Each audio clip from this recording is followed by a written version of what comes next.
Tonight, we have several breaking stories as we come on the air. The first involving President Trump. The Wall Street Journal tonight reporting that Attorney General Pam Bondi told President Trump that his name appears multiple times in the Jeffrey Epstein files. Also breaking tonight, there's been an officer ambush. The details just coming in.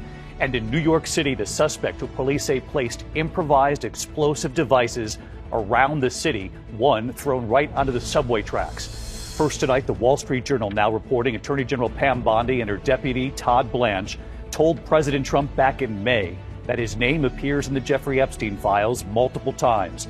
The Attorney General reportedly recommending to the president at the time not to release any more files and that the president deferred to the AG. How the Justice Department is now responding tonight. Also, the dramatic scene in court, raw emotion from family members and what they told the killer in the Idaho College murders. Face to face from him in the courtroom today, one of the survivors speaking out, and what the father of one of his victims said to Brian Kohberger, standing just feet away. Also tonight, the dangerous, life-threatening heat. Nearly 140 million Americans under dangerous heat alerts at this hour from Texas all the way up to the Northeast. Tonight in Chicago, it feels like 103, even hotter tomorrow. Cincinnati, Detroit 2, and New York City will soon feel like 105. Ginger Z is standing by. Tonight, the disturbing video showing a police officer accused of punching a black driver in the face during a traffic stop. Tonight, the sheriff in that community now calling the incident ugly. And Lindsay Davis tonight interviewing the driver.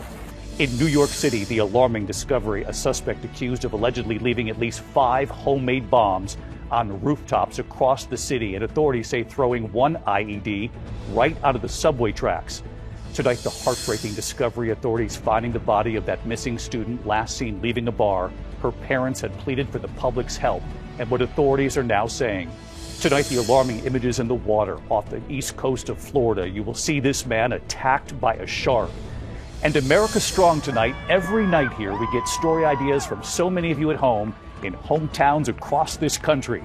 Well, tonight, the idea came from my own hometown. We'll dive into, and we promise you'll be cheering along with that whole community tonight.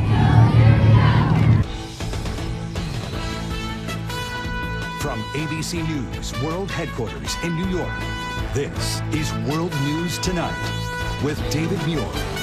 Good evening, and we begin tonight here with breaking news involving President Trump and the Jeffrey Epstein files. Tonight, the Wall Street Journal is now reporting that Attorney General Pam Bondi and her deputy Todd Blanche told President Trump back in May that his name appears in the Epstein files multiple times. Last week, when pressed by ABC's Catherine Faulders, the president denied that the Attorney General told him his name was in the files.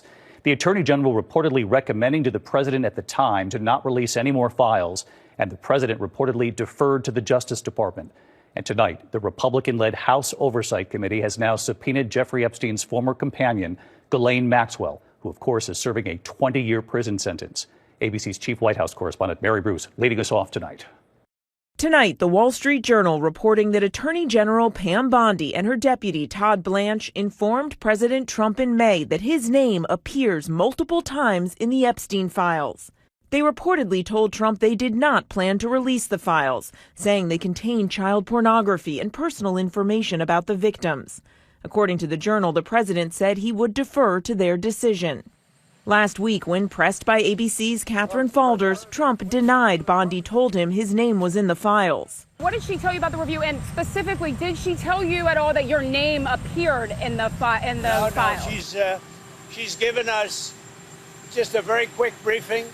And in terms of the credibility of the different things that they've seen. The next day, I asked him, is your name in these files, Mr. President? Is that why they aren't being fully released? Let's go. The Journal reports Trump was told there were other high-profile names in the documents, noting being in the files is not evidence of wrongdoing. Tonight, the Attorney General saying nothing in the files warranted further investigation or prosecution, adding as part of our routine briefing, we made the president aware of the findings. Trump and Epstein were friendly for more than a decade, socializing in New York and Palm Beach. Epstein was asked about their relationship in a 2010 deposition in a civil suit. Have you ever had a personal relationship with Donald Trump? What do you mean by personal relationships? Have you socialized with him? Yes, sir. Yes? Yes, sir. Have you ever socialized with Donald Trump in the presence of females under the age of 18? Though I'd like to answer that question, at least today, I'm going to have to assert my 5th, 6th, and 14th Amendment rights, sir. When Epstein was arrested in 2019, Trump said they'd had a falling out and hadn't spoken in 15 years. During the campaign, some of the president's top supporters, including his current FBI director, Kash Patel, and Patel's deputy, Dan Bongino, spread ominous conspiracy theories about the Epstein case. Vice President J.D. Vance called for the release of Epstein's so-called client list. Seriously, we need to release the Epstein list. That is an important thing. In February, Bondi said that client list was in her possession. It's sitting on my desk right now to review. That's been a directive by President Trump. But over the July 4th weekend, the Justice Department and the FBI said the list doesn't exist and that they wouldn't be releasing any more information about Jeffrey Epstein. Under pressure, the president later instructed Bondi to ask courts in Florida and New York to release grand jury testimony in the Epstein case. Today, a Florida judge denied that request, saying the DOJ didn't provide enough of a justification for releasing that sensitive testimony, adding the court's hands are tied. Tonight on Capitol Hill, Republicans and Democrats on a House Oversight Committee voting to subpoena the Justice Department to release the full Epstein files. Hours earlier, the full committee issuing a subpoena to Epstein's former companion, Ghislaine Maxwell, who's serving a 20-year prison sentence for child trafficking. And David Maxwell is also planning to meet with the Deputy Attorney General soon. Asked tonight about that congressional subpoena, her attorney saying that upcoming meeting with the Justice Department will, quote, help inform how she proceeds. And again, it's important to note Maxwell is serving a 20-year sentence and is looking for a way to get out. David. Mary Bruce leading us off at the White House tonight. Mary, thank you. We're going to turn in the meantime to the dramatic and heartbreaking scene in court today, the sentencing of Bryan Kohberger in the Idaho college murders case. Raw emotion from family members face to face with the confessed murderer. What one father said to him just feet away in that courtroom. And then what happened when the judge gave Bryan Kohberger an opportunity to speak. Kana Whitworth was in the courtroom in Idaho. On this final judgment day, convicted killer Bryan Kohberger forced to face the families of his victims and a survivor of his vicious attack, killing 4 college students near the University of Idaho. Kaylee Gonzalez, Madison Mogan, Ethan Chapin, and Xana Kernodle. Kaylee's father moving the podium to look directly at the man he says stabbed his daughter 34 times. We are here to finish what you started. Today, you've lost control. Today we are here to prove to the world that you picked the wrong families. Kohberger showing no reaction as he listened to the gut-wrenching testimony from victims. Dylan, just take your time, all right? Dylan Mortensen, one of 2 roommates who survived the rampage, speaking for the first time, overcome with emotion as she described her trauma. I couldn't be alone. I had to sleep in my mom's bed because I was too terrified to close my eyes. Terrified that if I blinked, someone might be there. I made escape plans everywhere I went. If something happens, how do I get out? It was Dylan who saw a masked man, later identified as Kohberger, walk right past her that night. He is a hollow vessel, something less than human. A body without empathy, without remorse. He chose destruction. He chose evil. He feels nothing.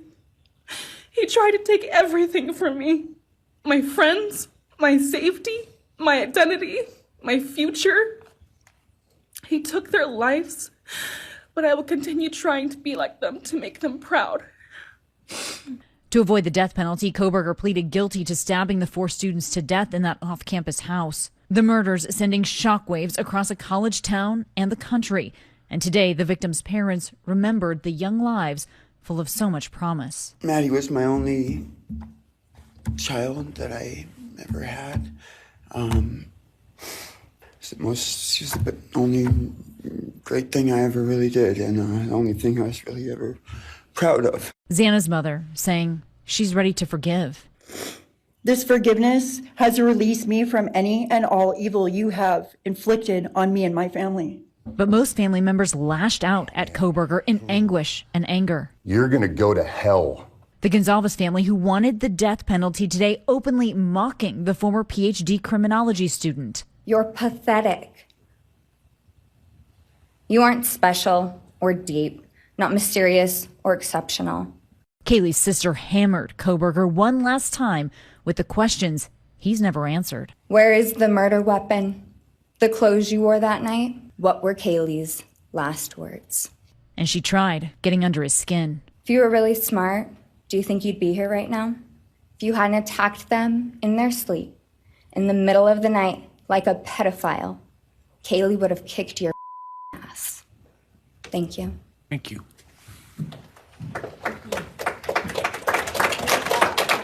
Prosecutors then asking for 4 life sentences without parole, showing that final photo taken just 12 hours before the murders. Crying heard in the courtroom. All right, Mr. Koberger, you have an opportunity to make a statement if you wish to. I take it you are declining. I respectfully decline. Koberger declined to speak or reveal a motive before the judge gave him life behind bars with these blistering parting words. A faceless coward reached the tranquility of 6 beautiful young people and senselessly slaughtered them, 4 of them. The person that slithered through that sliding glass door at 1122 King Road now stands before the world and this court unmasked. No parent should ever have to bury their child. In my view, the time has now come to end Mr. Koberger's 15 minutes of fame. Outside the courthouse, the Gonzalez family ready to move forward. I made eye contact with him, and he was enraged. He was just enraged. So, mission accomplished. We can move on now. We said what we needed to say. And David, while they want to move forward here, after almost 3 years and everything these families have been through, they still don't have basic questions answered, like what was the motive? David? Kana Whitworth tonight. Kana, thank you. We turn now to the extreme heat. Nearly 140 million Americans on alert right now, from Dallas to Chicago to New York City. Life-threatening heat. In Chicago, it feels like 103. Tomorrow, even warmer. New York City could soon feel like 105. Let's get right to Chief Meteorologist Ginger Z. She's tracking it all. She's live in Chicago, a city she knows well. Hi, Ginger. Yes. Hey there, David. So, yes, I know it well, and it rarely gets this hot. So we felt like 103 at peak today. It'll be even hotter tomorrow. Heat advisories go all over the map, but you can see tomorrow's extreme heat warning right down the Mississippi River from Paducah to Baton Rouge and New Orleans. The feels like there could be as high as 115. But we'll slide this east because an excessive heat watch is now up for Philadelphia. And look at the number for New York City on Friday itself, 104, 105 for Baltimore. We are going to break this heat up a bit. It's going to come with a cold front. Here it'll break up on Friday, but that cold front making damaging wind and even tornado warnings from Nebraska up to Wisconsin, David. Ginger Z with us again tonight. Ginger, thanks as always. In the meantime, next tonight, the disturbing video showing a police officer accused of punching a black driver in the face during a traffic stop. Tonight, the sheriff in that community now calling this incident ugly. Lindsay Davis tonight interviewing the driver. And here's our Chief Justice correspondent, Pierre Thomas. A warning now, it is disturbing. Tonight, the Jacksonville sheriff acknowledging that this video showing his deputy smashing a car window and punching the driver in the face is ugly. Show me your hands. Yet another incident raising questions about excessive force and race and policing. 22-year-old William McNeil Jr. today appearing with his parents and attorneys to discuss what happened on February 19th during a routine traffic stop. Police claiming that he didn't have his headlights on in inclement weather, that he wasn't wearing a seatbelt. Allegations that McNeil disputes. There's no rain. It doesn't matter. You're still required to have headlights on. Can you call your supervisor? Huh? Can you call your supervisor? All right, go for it. Exit the vehicle now. Exit the vehicle. McNeil, who remains calm despite the powerful punch and does not fight back, is pulled out of his car as the officer delivers another punch. Officers demanding he show his hands. Court records show that McNeil pleaded guilty to resisting arrest without violence and driving with a suspended license. Police claim that he reached for a knife on the floor of his car, but body camera footage released by the police does not show McNeil reaching for a knife. McNeil speaking with our Lindsay Davis just moments ago in an interview airing on Prime. What went through your mind at that moment when the deputy broke your window and punches you in the face as you sit in the car? I was surprised. I was scared. I grew up being told that officers protect us, but that wasn't the case. The officer who smashed the window and punched McNeil has been stripped of law enforcement duties pending an internal review. David. All right, Pierre Thomas reporting live from Washington tonight. Pierre, thank you. You can see more of Lindsay's interview with the driver of that car on ABC News Live Prime later tonight. In the meantime, we turn now to the alarming discovery in New York City, a suspect accused of allegedly leaving 5 homemade bombs across Manhattan. Federal authorities say Michael Gann made at least 7 devices, stashing some of them on rooftops in Soho. He allegedly tossed one of the devices onto the subway tracks along the Williamsburg Bridge. The FBI tonight saying he had one of the devices on him when he was arrested. No word on a possible motive. Tonight, there's late word of a police ambush in Lorain, Ohio, outside Cleveland. The images coming in now. Authorities say a heavily armed gunman opening fire on 2 officers in their patrol vehicles. A 3rd officer was wounded, responding to their call for help. Authorities say the suspect was laying in wait. The gunman was shot and killed in an exchange of gunfire. 2 officers are in critical condition at this hour. When we come back tonight, startling images this evening. You'll see the moment a shark attacks here in the east. Also, what we've learned tonight, the heartbreaking discovery after that student went missing. Her parents had pleaded for help. And a driver barreling right into a church. What police are now saying about this moment. Right after the break. Tonight, authorities say they have found the body of a missing grad student in La Crosse, Wisconsin. Elliot Hines' body was pulled from the Mississippi River. Reported missing Sunday after leaving a bar. Police say they are awaiting autopsy results. Her mother tonight thanking volunteers who helped. An out-of-control car crashing into a church in Fayetteville, North Carolina. The car careening across the parking lot, smashing right through the front door. Police say the car was stolen. The driver and passenger trying to escape police. The driver has been arrested. When we come back here tonight, the alarming video you'll see at the moment a diver is attacked by a shark here in the east. And America Strong tonight, the idea that came in from my hometown. To the Index, alarming video tonight showing a diver bitten on the arm while surrounded by sharks off Jupiter Beach, Florida. The diver in the center of the screen there says he was bitten on the arm by a lemon shark after removing a fishing net stuck on its head. That diver receiving 40 stitches. When we come back here tonight, every night, we get so many ideas from all of you at home for America Strong. Well, tonight, the idea comes in from my own hometown. Finally tonight here, we go for a swim. 32,000 strokes, 16 miles, 9 hours straight. She's America Strong, and she's also a little close to home. Every night here, we hear from so many of you at home, hometowns across this country, with ideas for America Strong. In the last 24 hours, we heard from many of you in my own hometown. Tonight here, the story of a young swimmer, Rachel DeWitt, and what she's now done to help raise awareness for America's lakes, to keep them pristine and to preserve them, including the one closest to her heart, Skinny Atlas Lake, one of the Finger Lakes in central New York. Rachel learned to swim in the lake. She was on the Skinny Atlas High School varsity swim team. It's even a town tradition, jumping into the lake with your cap and gown on graduation. Rachel then earning degrees in environmental science and marine biodiversity, now working for the nonprofit Ocean Conservancy. Rachel came up with an idea, how to raise money for the Skinny Atlas Lake Association, working to keep the water clean here and to bring awareness to America's lakes, challenging herself to swim the entire length of Skinny Atlas Lake, 16 miles. For more than a year, training for the longest swim of her life, her parents right there with her as she practiced in the morning.